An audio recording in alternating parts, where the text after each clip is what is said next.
우리가 그 부동산이라고 하는 데서 자유로울 수가 없는데요. 집값이 많이 올랐는데 또 떨어진다고 하고, 지금 더 떨어지면 어떡하지? 이렇게 해서 못 사는 사람도 있고, 또 안 사자니 이러다 나만 처지는 거 아니야? 이런 두 가지 생각을 다 가지고 있어요.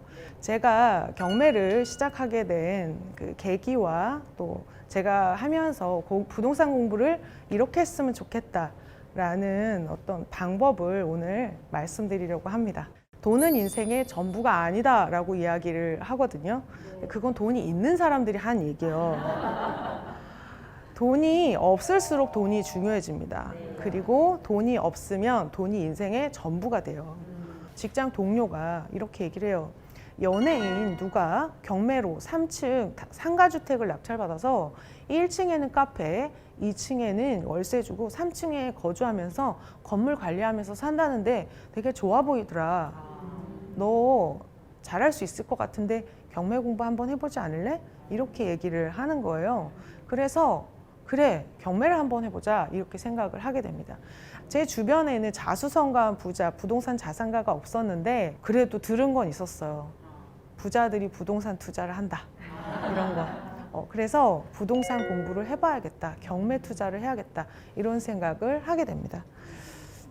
제가 부동산 공부를 할 때 장애물이 굉장히 많았어요. 공대생이 갑자기 아르바이트 막 3개씩 하다가 경매 공부를 하려니까 이 책에 낯선 단어도 너무 많고, 이 돈이 없다는 그 좌절감, 이게 종잣돈이 없다는 그 좌절감 때문에 굉장히 힘들었는데, 제가 부동산 자산가를 봤을 때 자산가들은 지식이 많아요. 부동산 지식이 많고 자산이 많습니다. 그럼 자산이 많아서 지식이 많아진 걸까요? 지식이 많아서 자산이 많아진 걸까요? 자, 부동산으로 돈을 벌었다면 지식이 많아서 자산이 많아진 거예요. 지식이 없는데도 자산이 많은 거는 다른 데서 돈을 번 거예요. 연예인처럼 주식으로 사업을 했다든지. 자, 보통 사람이 그렇게 사업이나 다른 걸로 돈을 많이 벌지 않고 부동산으로 지식이 많아지려면 일단 지식을 먼저 투입을 하는 게 맞는 겁니다. 자, 반대로 얘기하면 부동산 자산이 없는 사람들은 지식이 없어요. 지식이 없어서 자산이 만들어질 기회조차 없는 겁니다. 그래서 이 저주의 고리를 끊어줘야 돼요. 어디서? 지식이 없다는 데서 밖에 끊을 수가 없습니다. 우리가 접근 가능한 것은 저기예요. 자, 여러분이 금수저라는 이야기를 많이 들었을 거예요. 금수저를 들으면 굉장히 속에서 분노가 끓어오릅니다. 금수저에 우리가 분노하는 이유는 2개예요. 첫 번째는 내가 금수저가 아니기 때문입니다. 금수저들은 자신이 금수저라고 분노하지 않습니다. 자, 2번째는 그들이 누리고 있는 것을 얻기 위해서 대가를 치르지 않았다. 자격이 없는 것을 누리고 있다는 어떤 그 분노가 있는 거예요.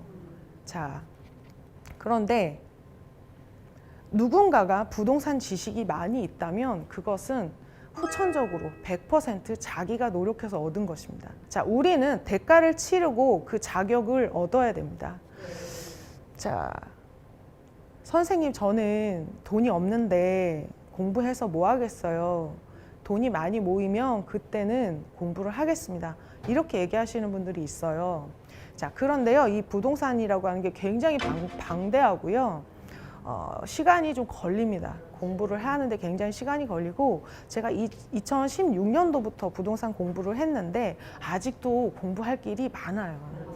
그냥 하루하루 평생을 걸쳐서 자산과 함께 지식이 같이 성장해 나가는 것이에요.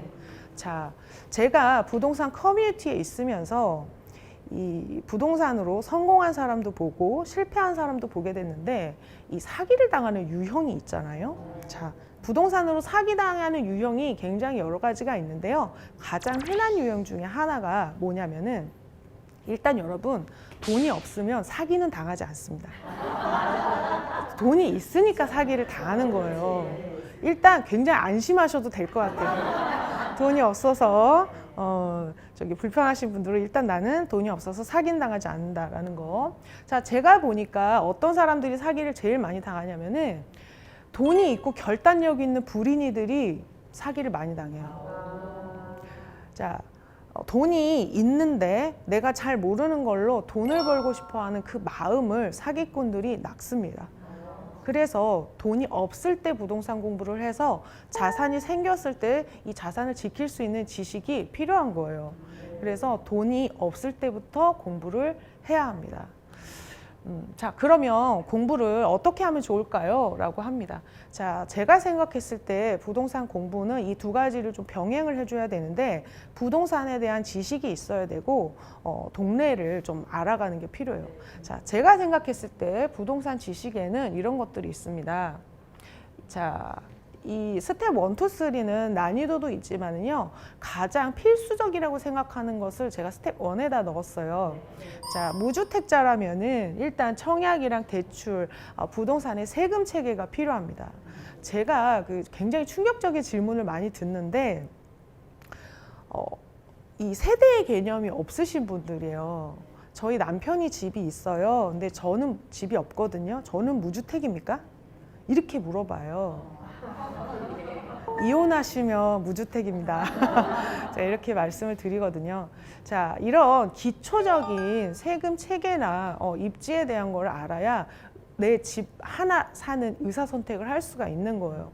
그리고 더 나아가서 내가 만약에 종잣돈도 없고 저축도 잘 안 된다라고 하신다면은 또 사전청약도 좋은 방법이 될 수가 있어요. 사전청약은 당첨이 돼도 본청약까지 계약금을 납부하지 않아요. 자, 내가 본청약을 기다리고 있다 그러면은 계약금 한 4천만 원, 요 정도는 모을 수가 있습니다. 일단 목표를 가지고 단기간에 할 수가 있고, 내가 이것저것 안 되는 애매한 위치다라고 한다면은 경매, 부동산 전망, 지역별 특징, 어떤 시장의 틈을 파고 들어가야 된다고 생각해요. 그리고 주거용 투자의 제일 높은 단계는 이제 재개발, 재건축 같은 게 가장 높은 단계라고 볼 수가 있습니다. 자, 이런 지식들을 공부함과 동시에 이것은 어떻게 사는가라는 방법의 논의고, 무엇을 살까라는 것을 결정하기 위해서는 이 또 지역을 알아야 돼요.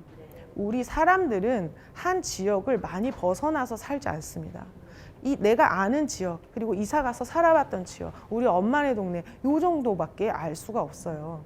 그런데 서울 25개구, 경기도 23개시를 봤을 때 이게 베스트는 아닐 수 있거든요. 그래서 아는 지역을 넓혀가는 게 굉장히 중요합니다. 자, 지역을 넓혀가는 것은 일단 그 동네를 한번 가보는 것으로 시작해요. 일단 가서 낯선 것을 없애는 거죠. 자, 어떤 사람이 모르는 동네에서는 돈을 벌 기회가 안 온다고 생각하시면 딱 맞아요. 내가 아는 데서만 나에게 돈 벌 기회가 오는 겁니다. 제가 이제 강의를 하다가 안산이라는 동네를 갔었어요. 그 안산은 이제 외국인 근로자 분들이 많다, 그리고 사고가 많다라는 인식 때문에 지역적인 편견이 있는 동네예요, 안산. 그래서 이 수강생분이 그렇게 얘기하시는 거예요. 선생님이 안산을 가져가실 때 저는 좀 이상했어요. 아니, 안산은 외국인이나 사는 동네, 중국인이나 사는 동네인데 왜 가자고 하셨을까? 근데 가서 보니까 너무 좋다는 거예요. 거기 초지역은 가보면 새 아파트 가격이 10억이에요. 안산 10억입니다. 제주도도 10억이에요. 일단 그 동네를 가보면 그 동네에 관련한 뉴스가 들리기 시작하실 거예요. 그래서 그 동네를 한번 가보는 게 굉장히 중요하고, 더 용기를 내면 부동산도 한번 들어가 보고, 이게 첫 시작이라고 할 수가 있습니다. 이 두 가지를 동시에 해야 돼요. 부자들이 더 열심히 공부합니다. 왜냐하면 돈을 벌어봤기 때문에 그래요. 그걸로 돈을 벌어봤기 때문에. 꿈을 이루고 싶으십니까? 혹시 그 꿈이 부자가 되는 꿈입니까? 사람들은 여러 가지 꿈을 가지고 있는데 꿈을 꾼다고 다 이룰 수 있는 건 아니에요. 그렇지만 부자가 되는 꿈은 누구나 이룰 수 있는 꿈이에요. 가난하기로 정해진 그런 운명은 없기 때문에 그렇습니다. 원룸 전세에 6천만 원 있을 때 그거를 빼서 4천만 원으로 경매를 시작을 했습니다. 낙찰이 쉽지 않았어요. 그래서 남들이 못하는 어려운 물건을 해야겠다 생각해서 특수물건 위장임차인을 낙찰받았고, 그 물건 한 개로 종잣돈이 1억이 됩니다. 그리고 저는 그 투자를 계속 하게 돼요. 선생님 대단하십니다. 저는 대단한 게 아니고요. 제 삶이라 포기할 수가 없었기 때문에 했었던 거예요. 자, 제가 생각할 때 사람들이 꿈을 이루지 못하는 이유는 꿈을 싸게 살려고 하기 때문에 그래요.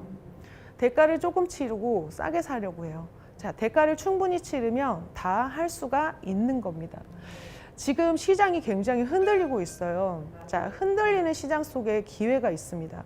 태풍이 오면 큰 나무가 쓰러지게 되는데 그 쓰러진 나무 밑에 키가 작고 그늘이 져서 햇빛을 받지 못했던 작은 풀들한테도 빛이 들어오게 돼요. 시장이 흔들릴 때 반드시 그 틈이 생기고 기회가 있습니다. 자, 어쩌면 경매가 내 집을 마련할 수 있는 수단이 될 수 있는 분들도 있을 거라고 생각해요. 자, 평생을 돈을 벌면서 지냈는데 우리 아버지들이 노년에 돈이 없어서 슬프고 불편하시지 않았으면 좋겠습니다. 오늘 초대해 주셔서 감사드리고요. 이렇게 강연 마치겠습니다. 감사합니다.